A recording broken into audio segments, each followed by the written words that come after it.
you say so, it must make sense. So it wanted to introduce that into our country, Taiwan. The reason why, the United Kingdom is able to do so, to separate the company, is because their legal system is allows them to do so. Their company law, corporate law, and their competition law is quite different from the one in our country. So it gives the regulators the power to do that, to separate the company. But in our country, we don't have that. We don't have all those legal bases on that. And of course, you can say once that regulatory measure introduced into our telecommunications act, that is a legal base. It kind of comes out from nowhere. We don't know the legal base of that. But in the British legal system, in their corporate law, in their competition law, they have legal base to separate the company, but let it still stay in that group. Okay. So you still see the BT logo here. You see it's a BT group business.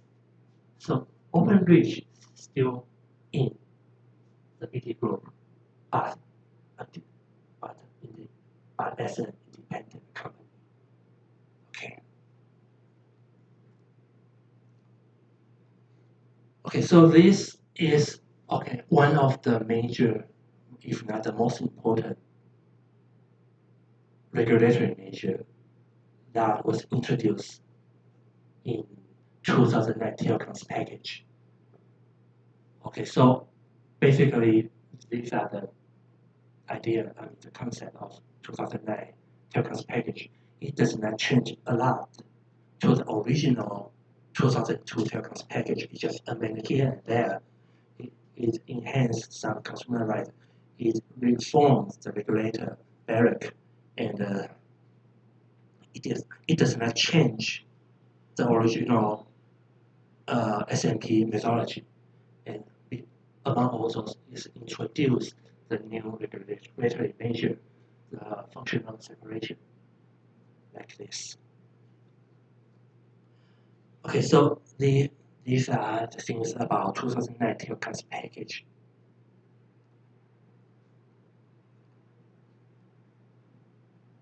And in 2013, the European Commission began to consider about to reform the 2009 telecoms package. Because like those recommendations are just a review of the market, but the Commission also consider about the situation in the telecoms market also, and they want to introduce or amend to or adjust the regulatory measures of their telecoms regulatory package. So it will review the market, it will review the industry every several years and want to reform it.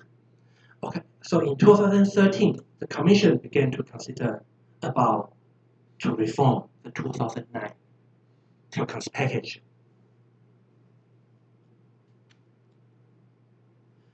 Okay, so the idea is,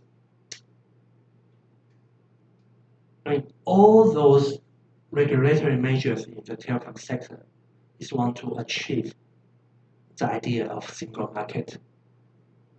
The single market, the internal market of the European Union. But the European Commission thought at that time in 2013, it thought that the idea of single market has not been achieved despite all those regulatory measures imposed in 2009 telecoms package. And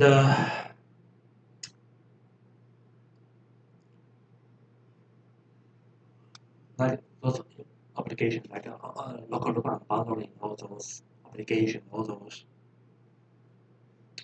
like a competition, all those regulatory measures trying to deal with all those competition issues and all those like roaming regulation.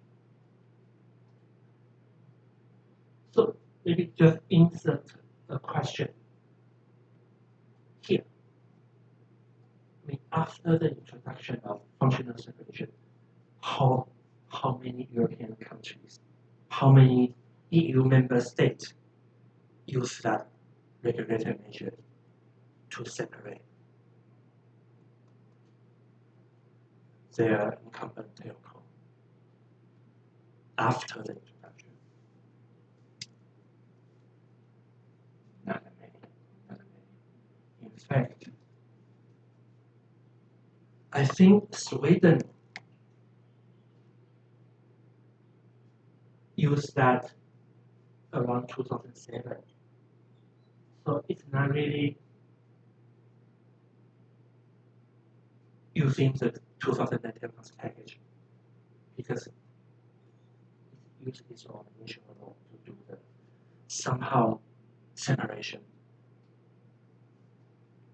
But we will talk about that later. But functional separation, we call it functional separation, but it contains different arrangement of those departments, behaviors, and the institutes of those departments. So they are heavier hands of functional separation, and they are light-handed functional separation.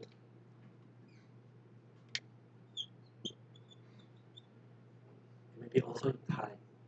Sweden in Thai, what they impose to the incumbent telcos are very light-handed functional separation. Unlike the British telecom, the functional separation imposed to British telecom is a more severe kind of functional separation. So after the introduction of the functional separation, 2009, telecoms package, only these two European countries, they impose the functional separation onto the incumbent, but not so severe. The arrangement between or within the group is much less severe compared to the situation of functional separation of the British telecom.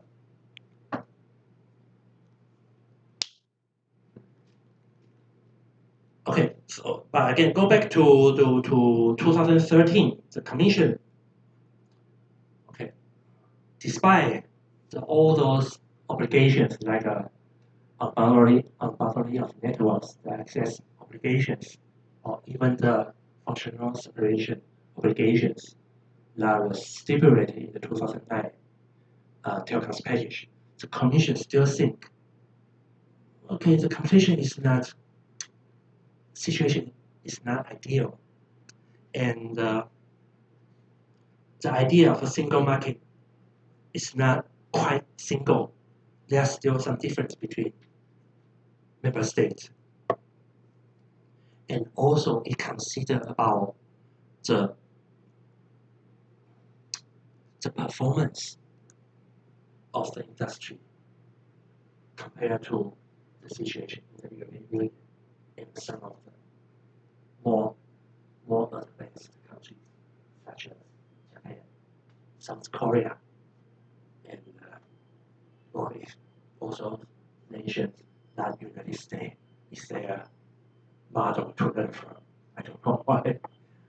Okay, so it considers about some of the good performing countries like South Korea and Japan, because in those jurisdictions they provide very high speed internet services, which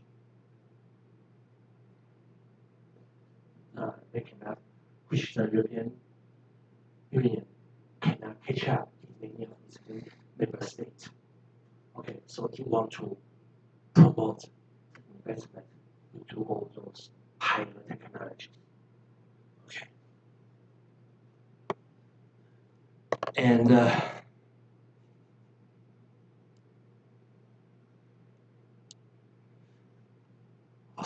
so in 2013, we considered to reform the 2009 package and the new legal document, the European Electronic Communications Code, the EECC, was introduced at the end of 2018. Okay, so first of all, it's a code.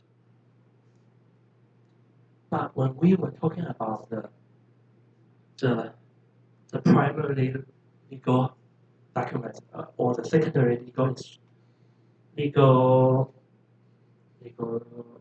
instrument of the European Union, we talk about regulations, we talk about directive, we even talk about recommendations. But we did not see this one. We did not see what a code is. We may think a code is like an act, like a regulation. But in fact, this code is a directive. It's a directive. And it even clears that idea in the content of that code. So that this code is actually a directive. Okay, so you may see in some of the reports on internet or on books say, okay, so the new European Electronic Communications Code is a law, it's a regulation, it contains some directive and some regulations. I think this saying is not very precise. Okay, the code itself is a directive, but the current framework, including not just the code, but also some other regulations. Okay. Not just the EECC. Okay. The EECC is to replace the previous 5 directives in 2002 and 2009 telecoms package. It's not to replace, it's to put everything together. So it's a big code. It puts the definition and the analysis of market into the code. It also puts obligations in the access directive into the code as well. Okay, so the EECC is a code that puts the original 5 directives together. Okay, it's a directive that puts the original 5 directives together into that code.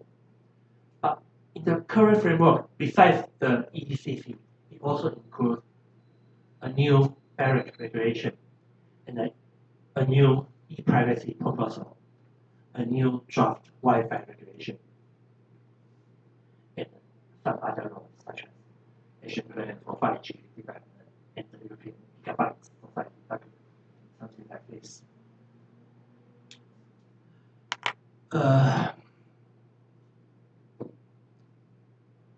Well, we'll just finish here for today. Maybe we'll continue next week.